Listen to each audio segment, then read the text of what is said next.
Welcome back to the Auburn Film Room. I'm Lauren Sisler, joined by Cole Cubelic. And Cole, substantial difference in what we saw from that Auburn offense from week 1 to week 2. Now we head into week 3 against Texas A&M. If you could sum up the biggest difference from week 1 to week 2, what would that be? I would say the plan, plain and simple.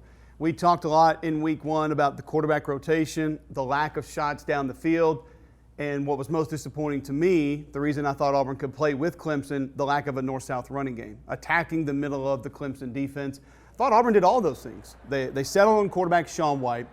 They were committed to the north-south run game. You saw more Cameron Petway. He was a big part of running the football north and south behind those two guards that I think so highly of. Took some shots down the field, allowed some of those young receivers to prove that I can go make a play. I think that gives Shaun White confidence in those receivers moving forward. So I think the plan that was in place, Lauren, is exactly what Auburn is going to have to do if they're going to be successful this fall. Those are the things that play into where this offense is strong. Also, you sprinkle in a little John Franklin. He gets 14 rush attempts, not too much. You don't try to overdo it, but you force the defense to prepare, and it gives you a little bit of a dynamic run threat when you do want to change it up.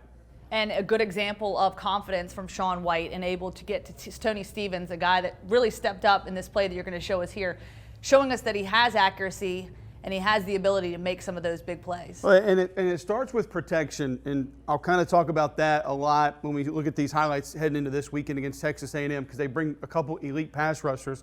But building confidence in your receivers. Receivers building confidence in your quarterback. Pretty good protection here. You see the pocket set up nicely. Shaun White delivers a strike, and what does Tony Stevens do? Makes two defenders miss, is able to take this football to the house.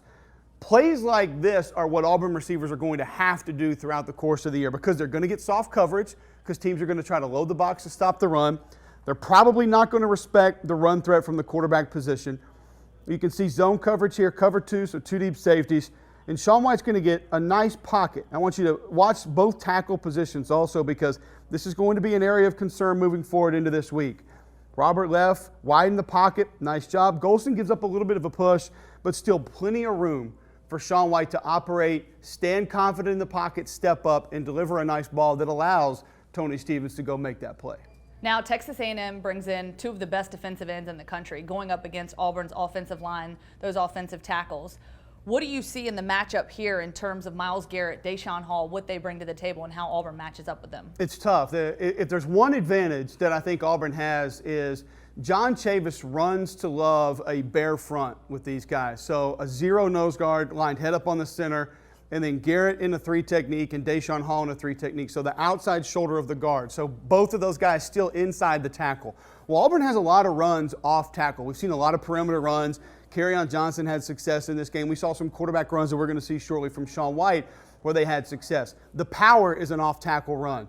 The jet sweep is a run that goes outside of the tackle. There's some outside zone runs that go off tackle. There's some gap system off the zone read that Auburn can run there and attack that type of a defense. So when Chavis goes to that look, I think it's pretty big advantage Auburn, because you're taking 2 slimmer bodies who are athletic and can hurt you on the edge, and all of a sudden you're moving them down in traffic. I mean, you're forcing them into a phone booth, so to speak. So that's a big advantage for Auburn. But when they're lined out wide and they're able to tee off on these 2 tackles, Golston and left for Auburn, it could be trouble. And I think that's where Chandler Cox, Cameron Petway, the tight ends all come in. We saw tight end with their hand on the ground, lined up next to a tackle, tight end hand in the ground. Haven't seen that from Gus Malzahn a lot. But that's a formation that I think you'll see utilized just to widen one of those defensive ends out before the ball is snapped. And while we saw improvements from the offensive line, there were a few opportunities here, a few plays that we saw in which they got burnt against Arkansas State. Still a few concerns, and we'll just take a look at another pass play here. And again, it's just going to be 5-man protection as the back motions out. So this is critical. This, to me, Lauren, is why Auburn must win first down in this game. You've got to put yourself in 2nd, 3rd down, manageable yards. If it's 3rd and 10, 3rd and 12, 3rd and 8, 2nd and 10 and 12, these tackles are going to be put into a bad situation. And we'll see an example here of just a speed rush on both sides and how it can affect the pocket. Now, this is not just absolutely getting abused by these 2 tackles, but we'll look at them individually. Robert Left's going to do a nice job of just running his defender by, but you have to finish and you have to stay with that block. So right at the end of this play, Robert Left needs to run his feet and run this tackle past the pocket. He comes in and still affects this play. On the opposite end with Austin Golston, he gets a little bit twisted, see him get his feet together, not able to react and bounce back inside for that secondary move, and that leads to the sack of Sean White. I'm not putting 100% of this on those two tackles because I do think Sean White had time in the pocket there to step up, and that clock in his brain should have said either go, leave the pocket, or get rid of this football now. But still, an example of much more elite athletes and speed off the edge that Auburn struggled with in Arkansas State. They're going to see a lot better football players against Texas A&M. And Cole, I got to tell you, I don't think there's a lot of respect for what Sean White can do on his feet. He showed us in this Arkansas State game that he can attack on his feet and make good decisions on the read option. And it's not even about attacking or generating big plays. It's what you said first, it's respect. And we'll take a look just at what Sean White running the football can do to a defense. Now, these defensive ends for A&M are going to want to scream upfield. That's how they want to attack. That's their game. And if you can take these guys out of their plays, it can turn into pretty big plays for Sean White. He's not a super dynamic runner, but you see right off the bat here, both defensive ends playing upfield, screaming upfield. So you run a fake toss, which kind of turns into just an inside zone play, but those defensive ends remove themselves from the play, and that allows the cutback from Sean White. So they lose contain, and you're able to run underneath that. A lot of times, one thing that you'll hear from people that don't know football, that are lazy, when you get against a guy like Myles Garrett, who's an elite pass rusher, they'll say, run right at him, run right at him. You should just run right at him. It's the laziest, most asinine, ridiculous thing that I've heard people say that know nothing about football. I can put the Arkansas tape on from last year and show you Myles Garrett being run at and making 7 or 8 consecutive tackles in that game. He is too good of an athlete to run right at him, like some people say that you can do and get away with. It's not true. You don't know what you're talking about. So I wish people could discontinue saying that. But what you do want to do is get him upfield and try to run underneath him. And what you do want to do is if he tries to stay at home, then attack the outside. There are ways to work around and utilize their athleticism against them, but just saying, run right at him, it's lazy.